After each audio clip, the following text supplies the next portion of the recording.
So there is a slew of advice out there for relationship repair. But there's one concept that a lot of people talk about in context of relationships, but not necessarily in relationship repair. And I want to talk about that concept today. And I want to break down why it's so important when it comes to repairing your relationship. So repairing a relationship obviously involves a lot of building emotional intelligence, building communication skills in order to cultivate a dynamic that works for both of you. But one of the things that has an impact on all of that from the sort of ground up is something called the actor-observer bias. Now, I've briefly touched on this on the channel before, but I want to break it down a little bit more in terms of why it's so important when it comes to repairing a relationship. So the actor-observer bias is an established psychological concept. It essentially describes our tendency as every single human on this planet to attribute our own actions to external circumstances, but attribute other people's actions to their character. So essentially, when we're us, we are the actor, and when we're looking at other people, we are the observer, hence the name, the actor-observer bias. And I'll link to the study down below that fleshes this out in way more detail. But ultimately, this bias is really important when it comes to repairing a relationship, because what happens when it comes to a relationship kind of breakdown is that we fall into the observer mode more and more. And that observer mode means that we end up, and maybe you've experienced this yourself, we end up ignoring any context around our partner or ex-partner's actions, and we start to use labels that are maybe not appropriate. Sometimes people get into the habit of saying they're a narcissist because they call me this name, or maybe they are promiscuous because they are exploring or considering the idea of another relationship or something like that. Once we start to fall into these labels, that's us in observer mode. So the actor-observer bias is really important when it comes to repairing a relationship because it is a skill to be developed, essentially. So I really want to break this down, why it's so important for relationship repair. The first main reason is that it shifts the narrative. So it's really important to recognize this bias when it happens, because overcoming this bias allows you to actually connect with your partner more despite the circumstances right now. So removing this bias shifts the narrative away from blaming your partner, blaming their character, blaming their actions. It shifts it from that over to what context around their situation is influencing this decision, these decisions, these actions. So when the actor-observer bias is active, your brain creates two different sets of rules for the breakup for you. I yelled at you in our relationship because I was stressed with work. I said this mean thing to you because I was worried that you were going to leave me.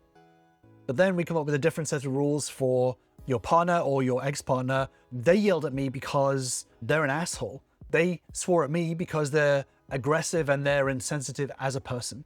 This is blaming this internal character flaw.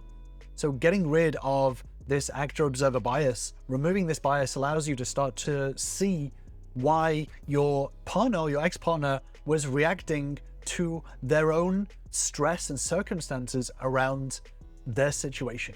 So it doesn't necessarily have to be work stress. It could be the stress of the way that the relationship was going, the pressure from friends and family, a culmination of all of these things at once.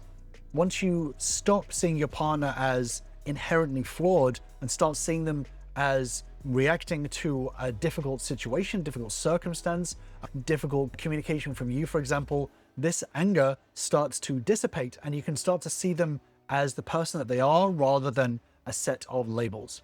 And this is really important because you can't fix a character flaw, but you can solve context around your relationship dynamic. You can look and help the environment by changing your own behavior, by changing the environment around your relationship.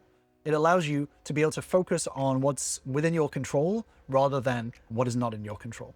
So it's important to get rid of it for that reason, but it's not only that, it's also, it breaks the loop of kind of hypocrisy. So nothing kills reconciliation faster than your ex feeling like there is a double standard, right? So if you expect for them to apologize for their mean behavior, but you excuse your own mean behavior because you feel like you had a good reason, they're going to feel gaslit. They're going to feel resentful because ultimately you've created two sets of rules. Again, the actor-observer bias is you saying, my behavior is excused because of my external circumstances and situation, but your behavior is because of your character. You're creating two different sets of rules.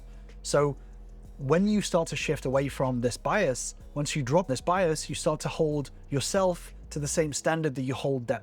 And it allows your partner to feel more secure with you, right? Your ex can feel a lot more comfortable coming back to the table, potentially, of the relationship if they start to see that you're actually taking the responsibility for your actions, right? You're not holding two different standards.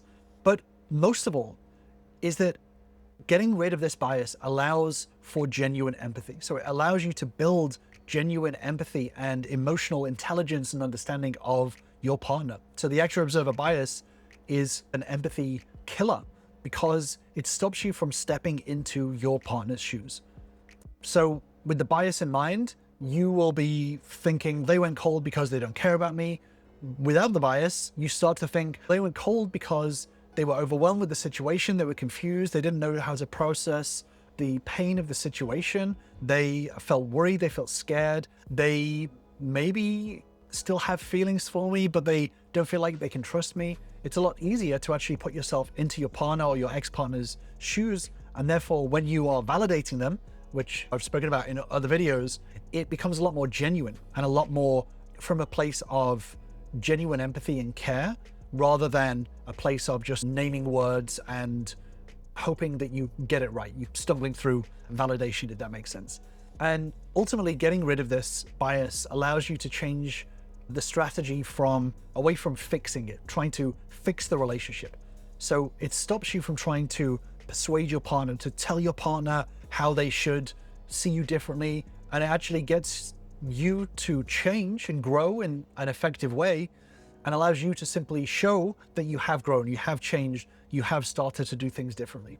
And this is really important when it comes to relationships, especially relationship repair, is that if you think the problem in the relationship is your partner or your ex's personality, then your strategy is going to try to fix them, to try to change them, to try to get them to be different. And ultimately this fails and usually pushes your partner further and further away. But once you start to get rid of the actor-observer bias, then you realize that the problem is the dynamic, is being able to change the dynamic. And again, it stops you from trying to control what you can't control and focus on what you can control. And counterintuitively, this means that you actually end up having more influence on the situation. So this is why it's so important to start to shift away. So how do we get rid of this actor-observer bias? I can't obviously dig fully into it in just one YouTube video. This is what I work on with my members, is being able to start to shift away from this bias, recognize the bias, but also be able to develop and build that understanding and that empathy towards their partner at the same time. And if you do want to start that journey too, then join my relationship bootcamp, where you'll learn the same fundamental steps that all of my members use to start turning their relationships around. All you have to do is click on the link in the description if you want to grab your spot. But what can you do today? What can you do right now to start shifting away from this actor-observer bias? Here's your exercise for today. Pick one thing that your ex did that you feel deeply hurt by. So this is not an exercise to say that you don't have any right to feel hurt. This is more of an exercise to ask yourself, what are 3 potential external factors that might have caused or might have influenced your partner's behavior? So the hurt that you feel or you felt, putting that to one side for the moment, it's still there, it's still real. But rather than saying my ex is awful, they're a terrible person, asking yourself, what are potential external factors that could have influenced that? What could I have done that may have influenced that? What could have been happening at work? What could have been happening with friends or family? Start to think about the external factors that could have influenced those actions. Getting into this habit allows you to start shifting away from this blaming character flaws, labeling, and all of these things that come with it. It starts to get you into the habit of shifting away from that and more into understanding your partner as a whole human being and not just a set of labels because you feel hurt. Let me know if that makes sense or if you want me to expand on that a little bit in my future videos. But this is really going to help when it comes to validating your partner, especially because you're able to start putting yourself more in your partner's shoes and seeing things from their perspective. And that increases your skill of validation, which again is really important, not just for relationships, but for relationship repair. In fact, I would say it's one of the most crucial skills to have in any relationship. I've actually done a deeper dive video on the misunderstandings of validation. People don't really understand it, and it's really important to understand validation because that's going to help when it comes to repairing your relationship. So I won't dig into that now. I'll leave you with that deep dive video, and I will see you over there.